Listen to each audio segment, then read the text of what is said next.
Now we start our next topic, that is transcription. What is transcription? Replication हो गया complete, DNA to DNA. अब है transcription. क्या होता है transcription?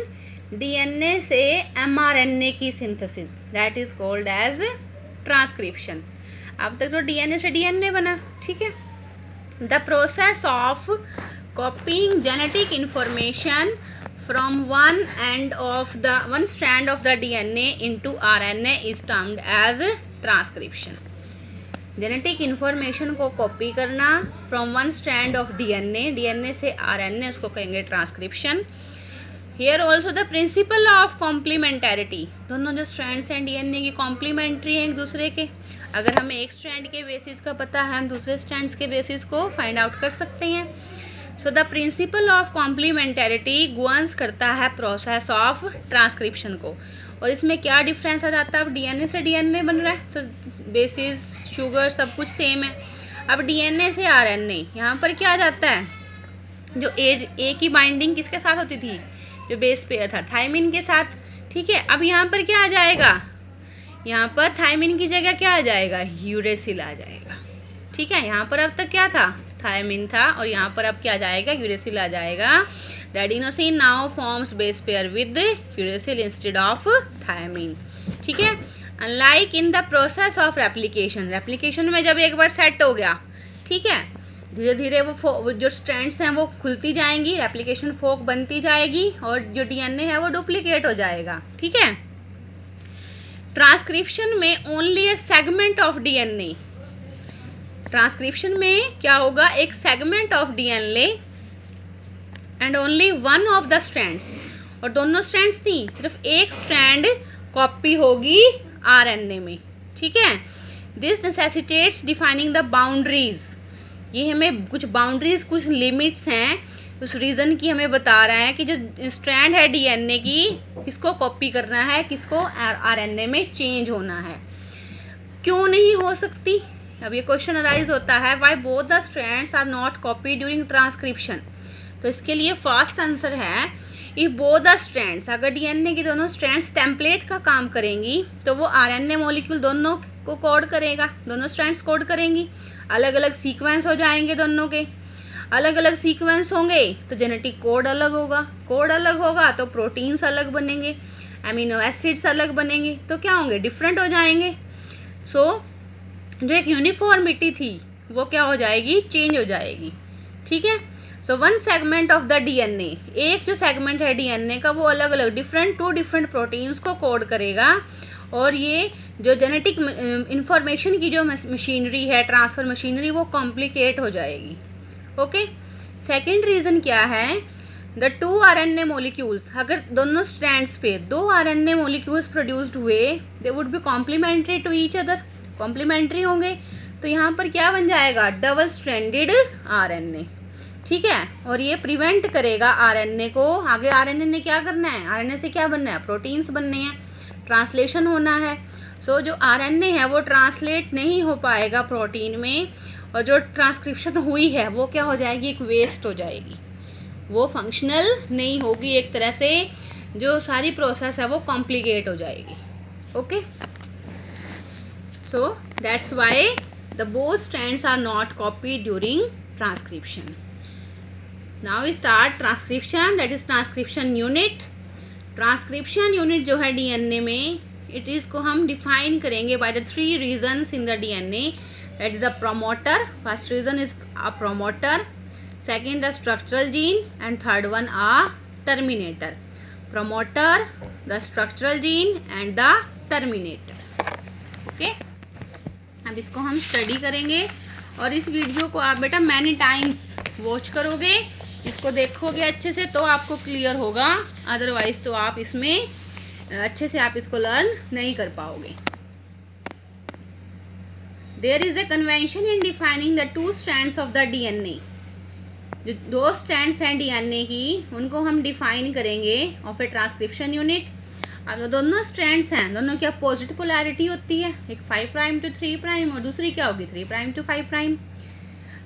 The two strands have opposite polarity. अब यहाँ क्या आ जाएगा? DNA dependent RNA polymerase. देखो रेप्लिकेशन में क्या था, डीएनए डिपेंडेंट डीएनए पॉलीमरेज, क्यों वहाँ पर क्या बन रहा था, डीएनए टू डीएनए। अब क्या बन रहा है, डीएनए टू एमआरएनए। ठीक है, तो यहाँ पर कौन सा एंजाइम है, डीएनए डिपेंडेंट आरएनए पॉलीमरेज। ये कैटालाइज करेगा पॉलीमराइजेशन को ओनली इन वन डायरेक्शन, एक ही डायरेक्शन में होगी। क्यों होगी, अभी आपको बताया कि दोनों स्ट्रैंड्स पे एक साथ दोनों स्ट्रैंड्स नहीं कोड करेंगी ट्रांसक्रिप्शन को।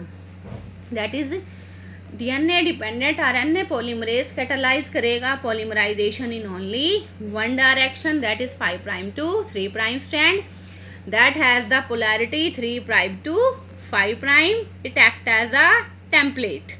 ठीक है, the strand that has polarity 3' to 5' वो टेम्पलेट का काम करेगी और इसको हम कहेंगे टेम्पलेट स्ट्रैंड। अदर स्ट्रैंड इसकी पोलैरिटी क्या होगी, 5' to 3'।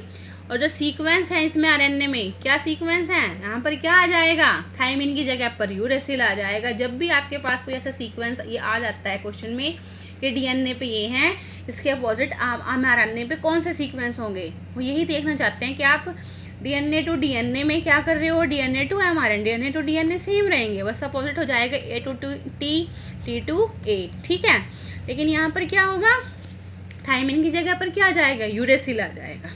Okay, so the strand which has the polarity 5' to 3' and the sequence same as RNA, यहाँ पर क्या जाएगा, थायमिन की जगह पर uracil. It is displace during transcription, वो डिस्प्लेस हो जाएगा।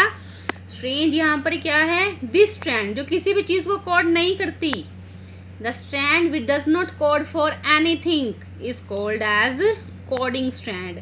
और जो भी हम रेफरेंसेस देंगे ट्रांसक्रिप्शन यूनिट को डिफाइन करने के लिए, वो किसके रेफरेंस में देंगे, is made with the coding strand.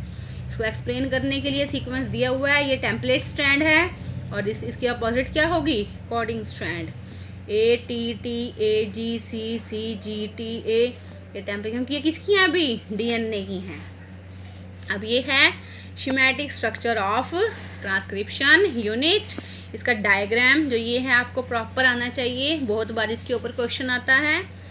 ये देखिए, 2 strands, 1 strand has polarity 3' to 5' and other strand has 5' to 3'. This is promoter, this is terminator, बीच में है स्ट्रक्चरल जीन और ये है transcription start site. Okay, this one is template strand, ये सबसे main हुआ template strand, this one is coding strand. ठीक है, द प्रमोटर एंड टर्मिनेटर, जो प्रमोटर और टर्मिनेटर हैं, this is promoter, this is terminator. इन्होंने क्या किया, स्ट्रक्चरल जीन को फ्लैंक किया हुआ है, घेरा हुआ है दोनों ने। स्ट्रक्चरल जीन बीच में है, एक साइड में प्रमोटर है, दूसरी साइड में टर्मिनेटर है। The promoter is said to be located, promoter कहाँ लोकेटेड है, towards 5' and that is upstream. Upstream किसकी, हम किसके रेफरेंस में देंगे, अभी आपको बताया था किसके रेफरेंस में हम इनको शो करेंगे, कोडिंग स्ट्रैंड, लेकिन वो कोड किसी चीज़ को नहीं करती। The promoter is said to be located towards 5' and that is upstream of the structural gene. ठीक है, and the reference is made with respect to polarity of the coding strand, अभी आपको बताया है। It is a DNA sequence that provides binding, जो promoter है ये वो डीएनए सीक्वेंस है जो प्रोवाइड करेगा binding site for RNA polymerase. यहाँ पर आरएनए पॉलीमरेज बाइंड होगा और ये it is the presence of the promoter, promoter की प्रेजेंस में ट्रांसक्रिप्शन यूनिट में, that also defines the template and the coding strands. ये टेम्पलेट स्ट्रैंड है, ये कोडिंग स्ट्रैंड्स है। By switching its position with terminator, the definition of, अगर इसकी position को हम चेंज करें, जो डेफिनेशन है कोडिंग और टेम्पलेट स्ट्रैंड की, वो रिवर्स हो जाएगी। टर्मिनेटर कहाँ लोकेटेड है, towards 3' and down stream of the coding strand. This is upstream of the coding strand, this is down stream of the coding strand. This usually defines the end, यहाँ पर terminate होगी process का, क्या show कर रहा है ये, end of the process of transcription. कुछ एडिशनल रेगुलेटरी सीक्वेंसेस भी होते हैं, साथ में कुछ एडिशनल रेगुलेटरी जो प्रोसेस को रेगुलेट करते हैं, अपस्ट्रीम और डाउनस्ट्रीम प्रेजेंट होते हैं टू द प्रमोटर। ठीक है, इसको हम स्टडी करेंगे जो सीक्वेंसेस हैं in the topic regulation of gene expression. Okay, यहाँ तक बेटा आप अच्छे से इसको स्टडी करोगे, इसको आप वीडियो को मैनी टाइम्स आप इसको वॉच करोगे, तब जाके आपको ये क्लियर हो पाएगा। और इसको रिटर्न करके ज़रूर देखना आप। Okay, have a nice day.